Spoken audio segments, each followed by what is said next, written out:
इस प्रकार मैंने ही अपने भुवनेश्वरी स्वरूप में सभी भुवनों की रचना की और तत्पश्चात मैथुनी सृष्टि का आरंभ संभव हो सका। भुवनेश्वरी स्वरूप में मैं ही सृजन करती हूँ, मैं ही सभी भुवनों की स्थिरता प्रदान करती और उनमें बसे प्राणियों का पालन करती। सृष्टि के सभी जीव मेरी ही संतानें हैं, फिर वो मनुष्य हो अथवा सूक्ष्म जीवाणु, और मुझसे ही उन सभी जीवों का लालन पालन संभव है।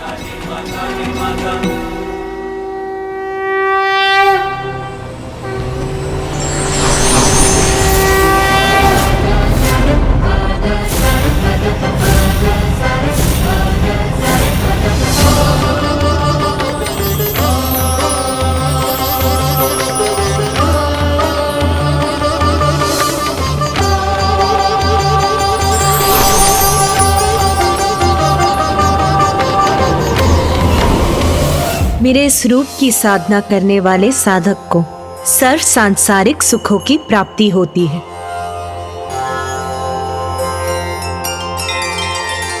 उसका जीवन धन, धान्य और संतान से परिपूर्ण होता है।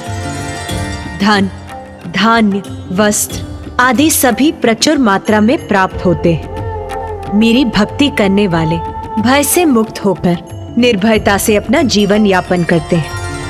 मेरे इस रूप का बीज मंत्र ह्रीम में ही आधारित होता है और इस बीज मंत्र का जाप करने वाला भक्त स्वयं ईश्वर को प्राप्त कर लेता है।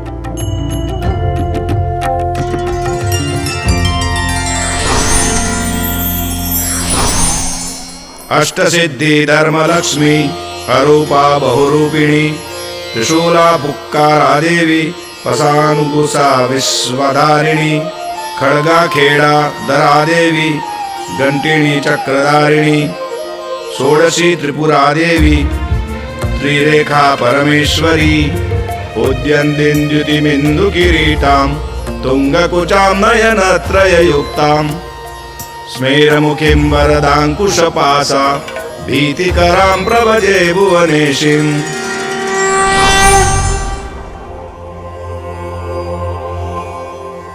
इस प्रकार संसार का निर्माण किया रे मैंने। त्रिगुणों पर ही आधारित था मेरे द्वारा रचित संसार का अस्तित्व और प्रत्येक प्राणियों को उसका स्थान उसके कर्मों के अनुसार दिया गया। किंतु मेरे इस संसार में भी असंतुलन उत्पन्न हो ही गया।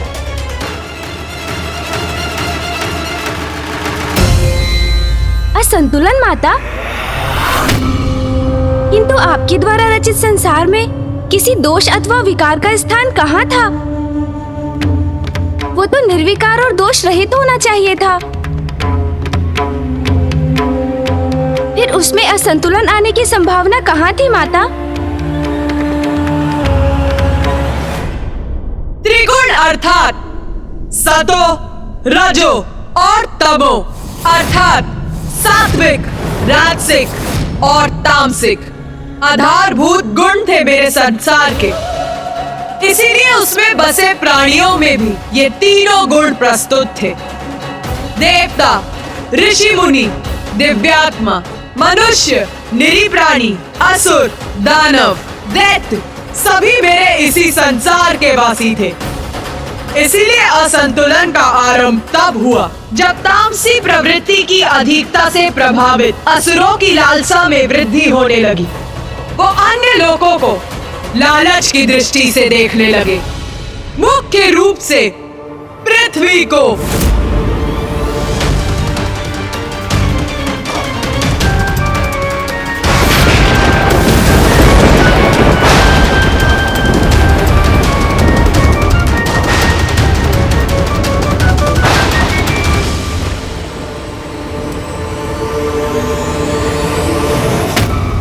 रुको!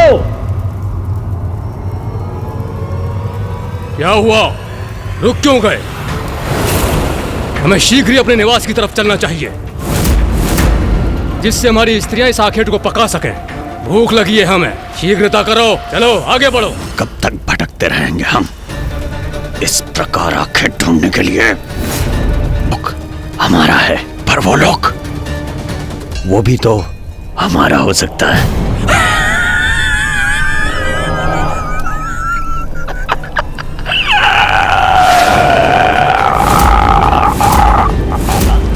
ये क्या कह रहे हो तुम?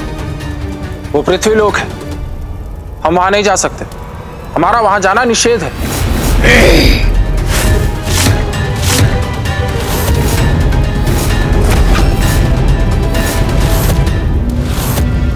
मेरी जो इच्छा होगी वही करूंगा मैं। मुझे पृथ्वी लोक पे जाना है, मुझे पृथ्वी लोक को पाना है।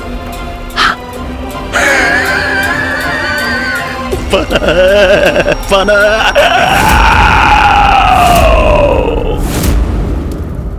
माता, कौन था ये असुर जो आपके संसार के नियम भंग करने का दुस्साहस करने का इच्छुक था? असुरराज दारू।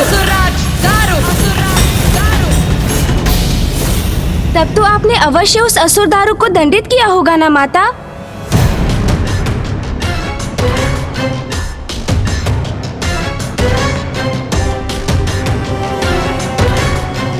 नहीं गणेश, मैंने उसकी रक्षा की। माँ ने रक्षा की उस दुष्ट असुर की? ये क्या कह रही हैं माता? उसे तो कठोर दंड का भागी होना चाहिए था।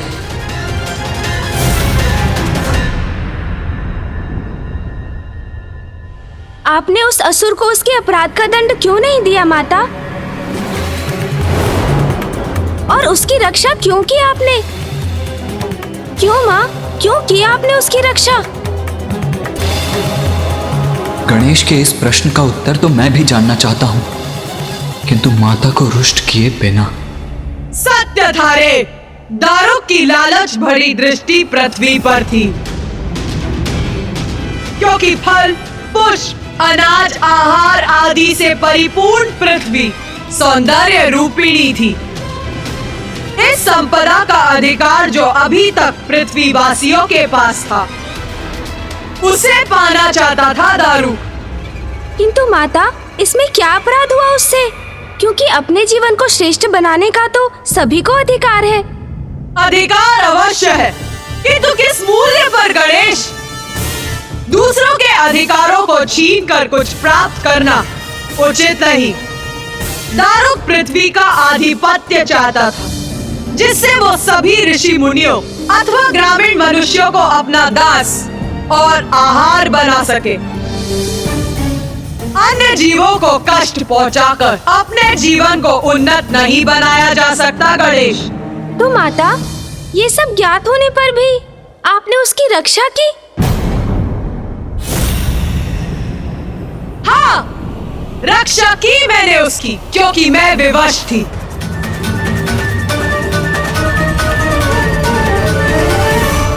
आप विवश थी माता? कैसे?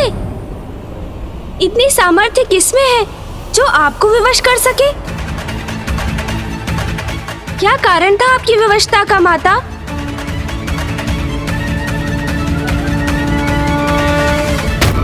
दारुका, दारू की पत्नी दारुका थी मेरी विवशता का कारण। आदि शक्ति हूँ मैं, किंतु जगत जननी भी तो मैं ही हूँ। चर अचर समस्त जीवों की माँ मैं ही हूँ। और फिर अपनी किसी भी संतान को कष्ट में देखकर मैं स्वयं को कैसे रोक सकती थी गणेश? माता किस पीड़ा की बात कर रही हैं?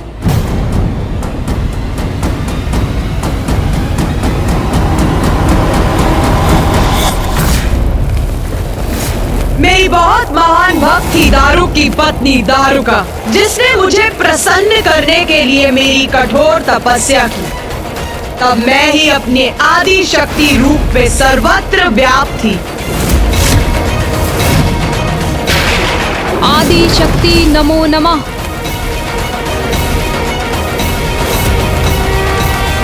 दर्शन दीजिए मुझे माता, दर्शन दीजिए।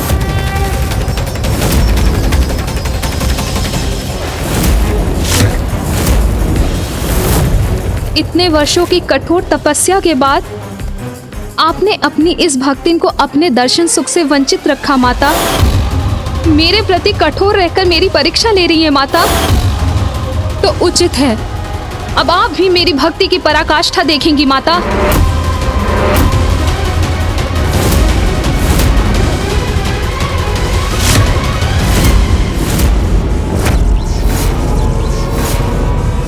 आदि शक्ति नमो नमः। आदि शक्ति नमो नमः। आदि शक्ति नमो नमः। आदि शक्ति नमो नमः। आदि शक्ति नमो नमः। आसुरी थी दारुका, तामसी प्रवृत्ति का प्रभाव था उस पर, इसीलिए उसने कठोरतम भक्ति मार्ग अपनाया था। शक्ति नमो नमः। स्वयं को कष्ट पहुंचा रही थी वो। आदि शक्ति मुझे नमो उसके नमः। तप से विवश होकर उसे दर्शन देने के लिए उसके समक्ष प्रकट होना पड़ा। पुत्री दारुका, पुत्री दारुका, पुत्री दारुका। माता,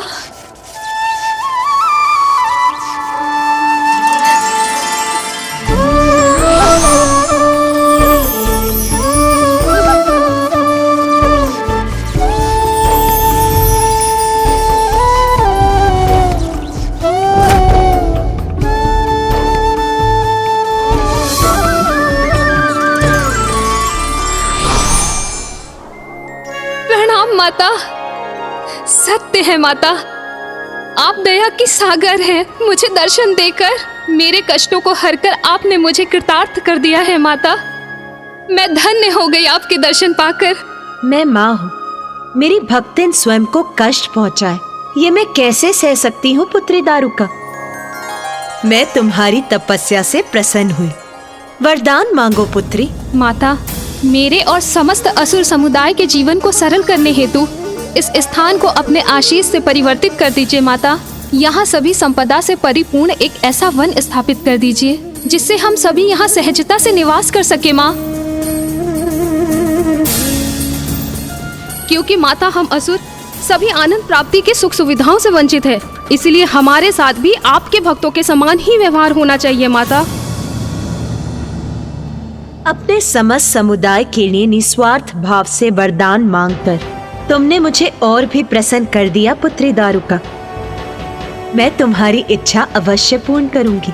धन्यवाद माता, धन्यवाद।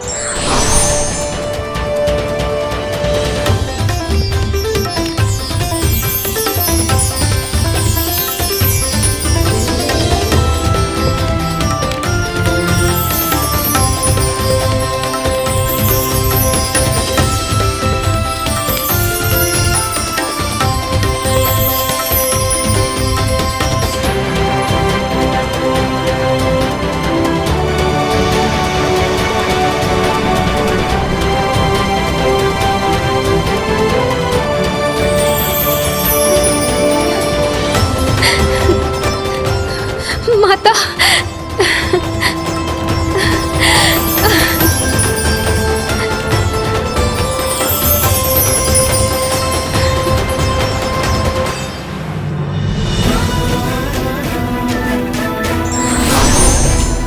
ये अब तुम्हारा वन है पुत्री दारुका। अब जहाँ तुम और तुम्हारा समस्त समुदाय जाएगा, ये वन तुम्हारे साथ जाएगा। सदा तुम्हारा रहेगा ये वन, जहाँ तुम्हें कोई भी कमी नहीं होगी और तुम्हारी सुरक्षा सदैव निश्चित रहेगी। माता, आपसे समस्त असुर समुदाय के लिए वरदान पाकर मैं कृतार्थ हुई, परंतु अब क्या मैं मात्र अपने लिए कुछ मांग सकती हूँ? अवश्य। अपने लिए क्या मांगने की इच्छा है तुम्हारी पुत्री? माता, मुझे वरदान दीजिए कि मुझे आपकी शक्ति का अभयदान सदैव प्राप्त होता रहे और मुझ पर कोई भी संकट छाए तो सदैव आप मेरी रक्षा करने आए। इसके लिए तुम्हें वरदान मांगने की कोई आवश्यकता नहीं। अपने भक्तों के लिए मैं सदैव रक्षा कवच बनकर प्रस्तुत होती हूँ, इसीलिए जो तुमने मांगा वो मैंने दिया। आपको कोटि कोटि धन्यवाद माता, आपको कोटि कोटि धन्यवाद। तथास्तु। कल्याण हो पुत्री।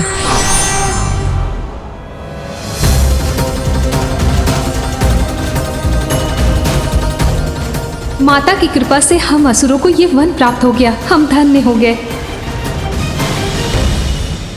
माता, आपने तो दारुका को वरदान स्वरूप संपूर्ण वन दे दिया। तब तो असुरों को संतुष्ट रहना चाहिए था। फिर उसके पति को पृथ्वी पाने का लालच क्यों हुआ? कृपा की थी मैंने दारुका पर, बंद दिया था उसे, किंतु उसने अपनी आसुरी प्रवृत्ति का परित्याग नहीं किया। गणेश, मैंने दारुका और उसके असुरों को उस वन में समस्त वन्य संपदा उपलब्ध करवाई थी, किंतु उसका पति दारुक और भी पाना चाहता था, और अब अपनी पत्नी को प्राप्त हुए वरदान से उसका साहस और भी बढ़ गया था।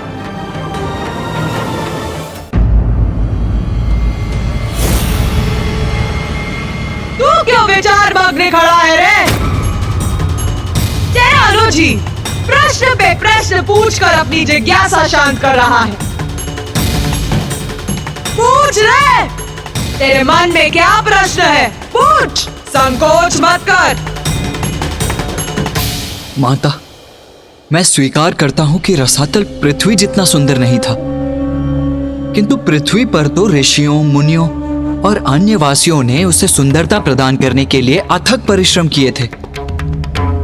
भूमि को जोतकर उस पर अनाज की उपज उत्पन्न की थी, अपने लोक कल्याण के लिए यज्ञ किए थे। इसीलिए मैं ये नहीं समझ पा रहा हूं माता कि जब आपने दारुका को उसका वन दे ही दिया था, तो असुरों ने रसातल को पृथ्वी के समान बनाने का प्रयास क्यों नहीं किया? ये तामसी प्रवृत्ति का परिणाम है रे, जो उससे प्रभावित होता है। वो ये मानने लगता है कि जब सब कुछ छीन कर प्राप्त किया जा सकता है, तो उसके लिए परिश्रम की क्या आवश्यकता है? और वही किया उस दुष्ट दारुक ने भी।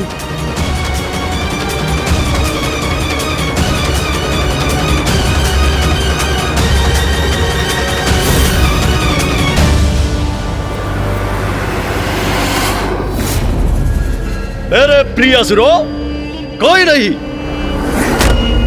हमारा विनाश कोई नहीं कर सकता। क्योंकि मेरी पत्नी के कठोर तप के कारण स्वयं आदिशक्ति बनेगी हमारा दिव्य कवच।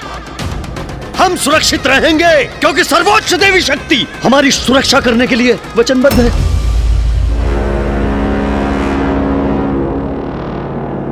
किंतु असुर श्रेष्ठ, हमें पृथ्वी पर आक्रमण करने की आवश्यकता क्या है? हमारे पास भी तो यह सारी संपदा है।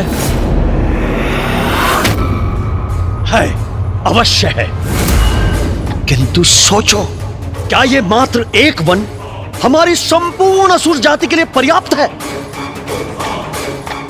मेरी पत्नी ने इतने कष्ट उठाकर घोर तप किया, आदिशक्ति ने उसे क्या दिया? ये एक वन, जिस वन में हम अपना भोजन जुटाने के लिए संपूर्ण जीवन आखेट करते रहे, विवश होते रहे, श्रम करते रहे। क्यों?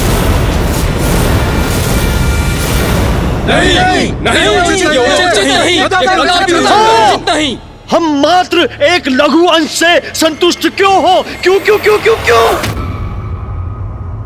इस वन को और इसके फलों को पाकर प्रसन्न क्यों हो? इस वन में भोजन प्राप्ति को आखेट के लिए श्रम कर करके स्वयं को कष्ट क्यों दे? क्यों? जबकि थोड़े से श्रम में हम उन तुच्छ मनुष्यों को अपना दास बनाकर उनसे ये कार्य करवा सकते हैं। उनको अपना आहार बना सकते हैं।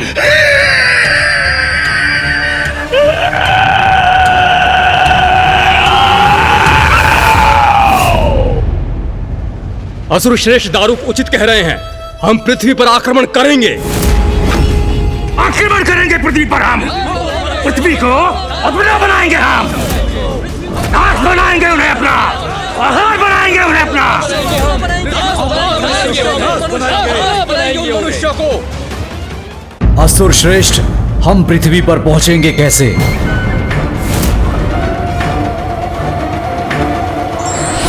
उसकी चिंता आप मत कीजिए स्वामी।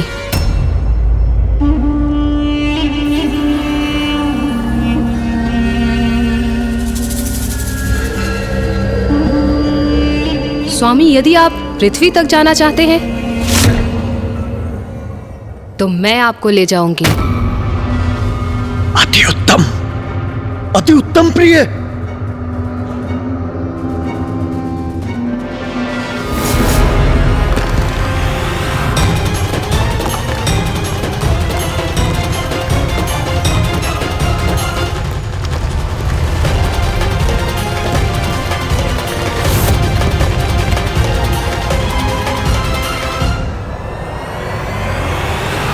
माता के वरदान का अनुचित लाभ उठाना कहीं पृथ्वीवासियों को संकट में ना डाल दे।